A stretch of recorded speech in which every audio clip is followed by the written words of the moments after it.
ദൈവനാമമായിട്ട്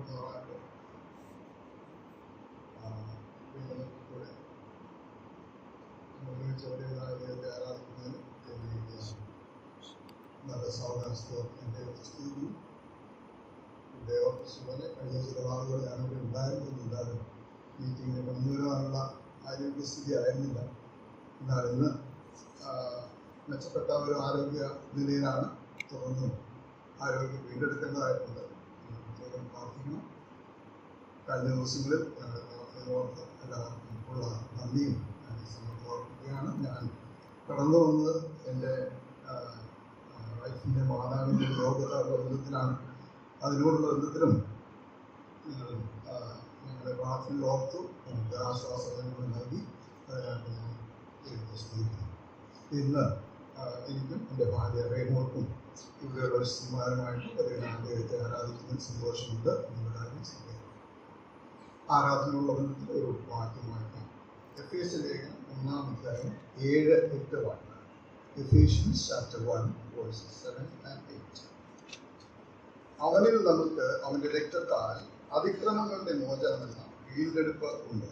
അത് അവൻ നമുക്ക് ധാരാളമായി കാണിച്ച കൃപാധനപ്രകാരം സകല ജ്ഞാനവും വിവേകവുമായി നൽകിയിരിക്കുന്നു. വളരെ സുപരിചിതമായിട്ടുള്ള ഒരു വാക്യമാണത്. എന്നാൽ ഇന്ന് ആരാധനയോടുള്ള ബന്ധത്തിൽ ഞാൻ ചിന്തിക്കണം, നമുക്ക് ഒരുമിച്ച് ചിന്തിക്കണം എന്ന് ആഗ്രഹിക്കുന്നു.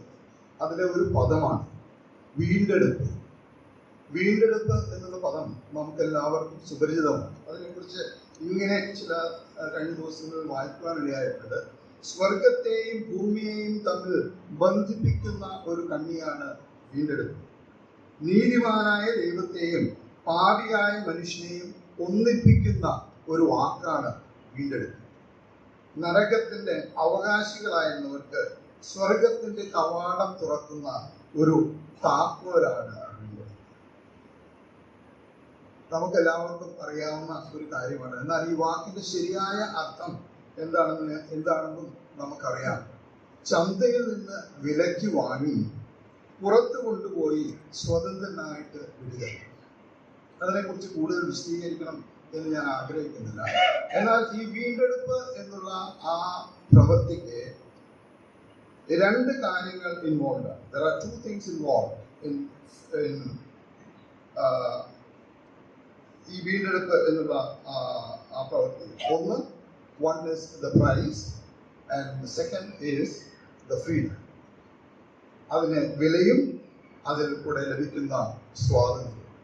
നമുക്ക് ഇന്ന് ആരാധനയോടുള്ള ബന്ധത്തിൽ നാം കടന്നു വരുമ്പോൾ വലിയവനായ ദൈവം നമുക്ക് നൽകിയ വീണ്ടെടുപ്പിനെ കുറിച്ച് ഓർക്കുമ്പോൾ അവൻ നമുക്ക് വേണ്ടി കൊടുത്ത വിലയെ നമുക്ക് ചിന്തിക്കാം.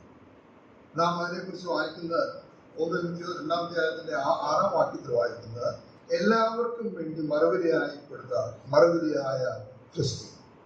വലിയവനായ ദൈവം ഒരു വലിയ വില കൊടുത്തിട്ടാണ് നമ്മെ വീണ്ടെടുത്തത്. നാം അടിമ ചന്തയിലായിരുന്നു, സാത്താന്റെ ആ ബന്ധനത്തിലായിരുന്നു. അവിടെ നിന്ന് നമ്മെ വിടുവിക്കുന്നതിന് വലിയവനായ ദൈവം ഒരു വലിയ വില കൊടുത്തു എന്ന് കാണാൻ സാധിക്കും. അത് മറ്റൊന്നുമായിരുന്നില്ല, തൻ്റെ ഏകജാതനായ പുത്രൻ. അതിനും അധികമായിട്ട് ദൈവത്തിന് കൊടുക്കുവാനായിട്ടൊന്നും ഉണ്ടായിട്ടില്ല. That is the price for our redemption. രണ്ടാമത് നാം വായിക്കുന്നത് അതിലുള്ള സ്വാതന്ത്ര്യം. റോമാലേഖനം 8-ാം അധ്യായത്തിൽ 1-ാം വാക്യത്തിൽ വായിക്കുന്നത് അതുകൊണ്ട് ഇപ്പോൾ ക്രിസ്തുവിലുള്ളവർക്ക് ഒരു ശിക്ഷാവിധിയുണ്ട്, പൂർണ്ണമായിട്ടുള്ള സ്വാതന്ത്ര്യം. നമ്മെ വീണ്ടെടുത്ത വിലയേറിയ രക്തത്തിന്റെ വിലയെ നാം കഴിഞ്ഞ ദൈവസഭയിൽ നിന്ന് കേട്ടു. അതുകൊണ്ട് ഞാൻ അതിനെക്കുറിച്ച് കൂടുതൽ വിശദീകരിക്കണമെന്ന് ആഗ്രഹിക്കുന്നില്ല. നമ്മുടെ വീണ്ടെടുപ്പിനോടുള്ള ബന്ധത്തിൽ നമുക്ക് ലഭിച്ച ഈ നല്ല അവസ്ഥയെ ഓർത്ത് നമുക്ക് ദൈവത്തെ സ്തുതിക്കാം. അതിന് വലിയവനായ ദൈവം കൊടുത്ത വിലയെ ഓർത്ത് നമുക്ക് ദൈവത്തെ സ്തുതിക്കാം. അതുമൂലം നമ്മുടെ ജീവിതത്തിൽ ദൈവം നൽകിയ സ്വാതന്ത്ര്യത്തിനായിട്ട് നമുക്ക് ദൈവത്തെ സ്തുതിക്കാം. ദൈവം എത്രമാത്രം നമ്മുടെ മോചനങ്ങൾ, നമ്മുടെ പാപത്തെ മോചിപ്പിച്ചു. 8-ാം വാക്യത്തിൽ നാം വായിക്കുന്നത് അവിടെ ധാരാളമായി കാണിച്ച കൃപ എന്നതാണ്. ഇംഗ്ലീഷിൽ ഒരു ട്രാൻസ്ലേഷൻ വായിക്കുന്നത് according with the riches of God's grace that he lavished on us with all wisdom. വളരെ ലാവിഷ് ആയിട്ട്, നമുക്ക് വളരെ സൗകര്യമായിട്ടുള്ള വാക്കാണല്ലോ ലാവിഷ്. വളരെ ലാവിഷായിട്ട് നമ്മുടെ പാപങ്ങൾ മോചിപ്പിച്ചു. അതിനെല്ലാം കാരണമായി തീർന്നത് കുറ്റമില്ലാത്ത ദൈവത്തിന്റെ പുത്രനായ ക്രിസ്തുവിന്റെ. നാം ഇന്ന് ദൈവസന്നിധിയിൽ കടന്നു വരുമ്പോൾ നമുക്ക് അവൻ ചെയ്ത വലിയ പ്രവർത്തികളെ ഓർക്കാം. അവൻ നമ്മുടെ വീണ്ടെടുപ്പിനോടുള്ള ബന്ധത്തിൽ ചെയ്ത വലിയ ക്രിയകളെ ഓർക്കാം. അവൻ കൊടുത്ത വിലയെ ഓർക്കാം. അതുപോലെ ലഭിച്ച സ്വാതന്ത്ര്യം നമുക്ക് ഓർക്കാം. അവന്റെ നാമം ഇന്ന്